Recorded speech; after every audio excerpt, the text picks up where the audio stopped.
Dice Rubén Elías Vázquez, tengo un amigo que sufre esto hasta el punto de no reconocer la gravedad del asunto. ¿Qué hacer? ¿A dónde ir para la ayuda? Fíjate, hay que buscar la manera asertiva, hablar contacto con asertividad sin ser agresivo, pero tampoco mantener una actitud pasiva con la persona adicta al juego y plantear la posibilidad de buscar ayuda. Si el individuo se niega rotundamente, que ocurre con mucha frecuencia, o sigue mintiendo y jugando de manera oculta, fíjate, plantear la situación como un problema familiar. Mira, fulanito, fulanita, oye, vamos a buscar ayuda profesional porque todos nos sentimos mal con la situación. Entonces, la recomendación es decir, vamos a buscar ayuda, no es decir, tienes que buscar ayuda, que es lo que normalmente uno hace. Tienes que poner de tu parte. Eso es terrible decirlo a un ludópata. El ludópata, si pudiera poner su parte, no estuviera en ese problema, ¿no? Es como decirle a un deprimido, tienes que poner tu parte, o a un hipertenso. Es una persona que evidentemente tiene un problema. Tiene un problema médico, tiene una enfermedad. Entonces, plantear la situación, si el paciente se niega inicialmente, plantear la situación con buscar una ayuda familiar ante esta situación. Y en tercer lugar, si se niega rotundamente, ir la familia, o ir la pareja, o ir los acompañantes de la persona a terapia y el especialista los instrumentará en cómo hacer para que el individuo definitivamente busque ayuda. Cuarto lugar, que es como el último cartucho que uno deja, de último, es esperar que el paciente toque fondo. Muchas veces. Nosotros tratamos de evitar esa postura en psicoterapia, sin embargo a veces es lo que queda. Porque tocar fondo muchas veces significa la ruina de toda la familia. La ruina absoluta, o el paciente caer en la cárcel, detenido, perseguido por los bancos, o inclusive en situaciones de prostitución, de uso de sustancias, etcétera, para obtener dinero, para jugar, ¿no? Entonces, tocar fondo a veces puede hacer que se dispare entonces la búsqueda de ayuda. Quintero Juan nos dice, ¿y los vingueros de Semana Santa son ludópatas?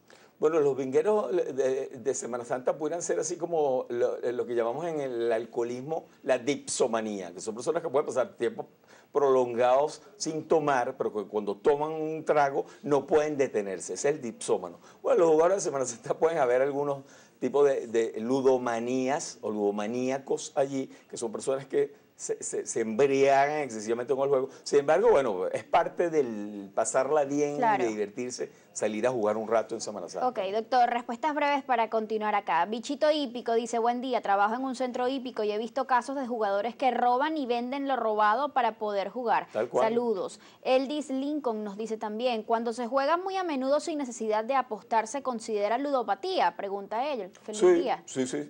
Porque fíjate, uno puede apostar dinero, okay, puede jugar con dinero o con la necesidad de ganar dinero, pero también se pueden ganar puntos, se pueden ganar créditos, se pueden ganar mundos.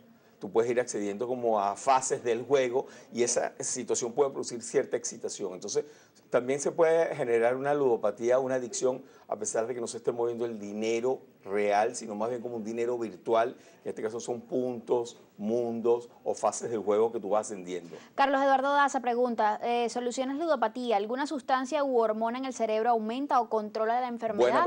Buena pregunta, porque en base a eso es que colocamos los tratamientos farmacológicos cuando los pacientes sienten que no pueden controlar la abstinencia y no pueden dejar de jugar. Fíjate, hay dos neurotransmisores fundamentales involucrados acá. Uno, la serotonina, que tiene que ver con el control de la impulsividad y el control del estado de ánimo. Entonces, una persona que está deprimida, probablemente hay que mejorar su nivel de serotonina.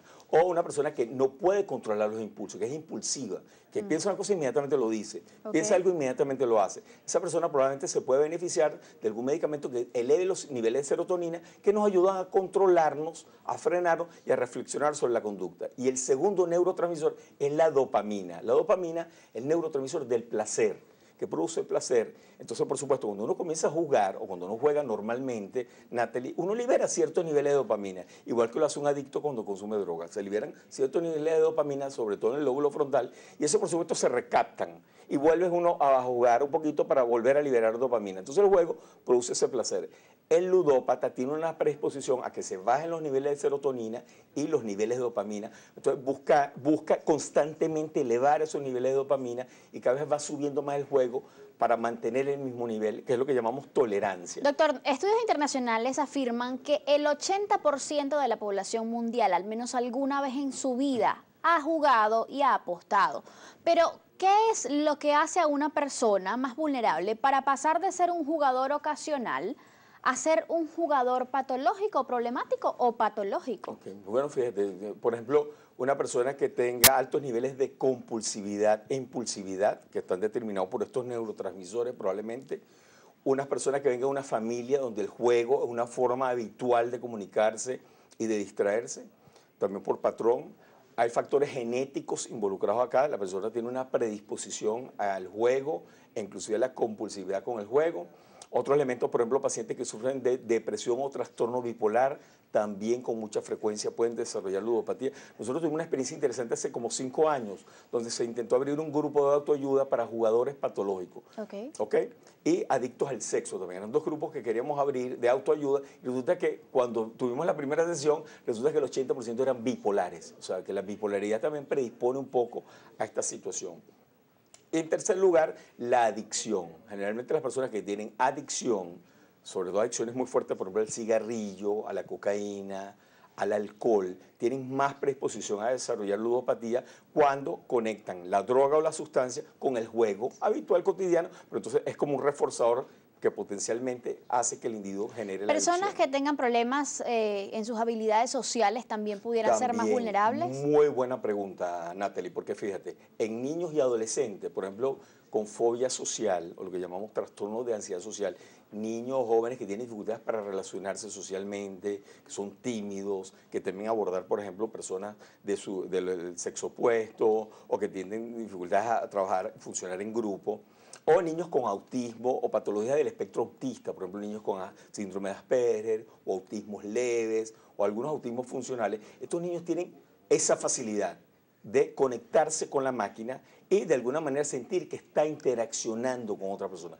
De hecho, hay muchos muchachos con pocas habilidades sociales como un trastorno de ansiedad social o fobia social o un síndrome de Asperger que hacen adicciones a juegos en línea, juegos de roles en línea, y socializan con muchachos que están en otro sitio y en otras latitudes inclusive, y sienten que de alguna manera sustituyen lo que deberían hacer normalmente, una relación que tener amigos, salir, ir al cine, ir a jugar, ir a una fiesta, etcétera.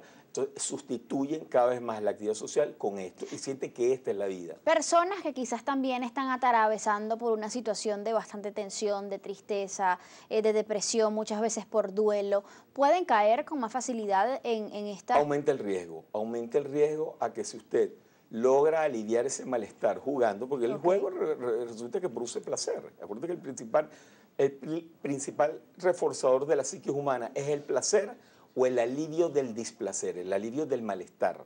¿Entiendes? Esos 2 vías fundamentales. Entonces, ¿qué ocurre si tú tienes una depresión y comienzas a hacer algo que te produce placer, como tomar, como jugar o como comprar? ¿Qué pasa si eso te alivia transitoriamente ese malestar? Por supuesto, eso produce placer. Vas a reiterar en esa conducta y reiterar, buscando aliviar un placer. No es jugar, no es comprar, no es tomar, es aliviar el displacer. Y ahí entras en el círculo vicioso y quedas atrapado en el ciclo de la ludopatía.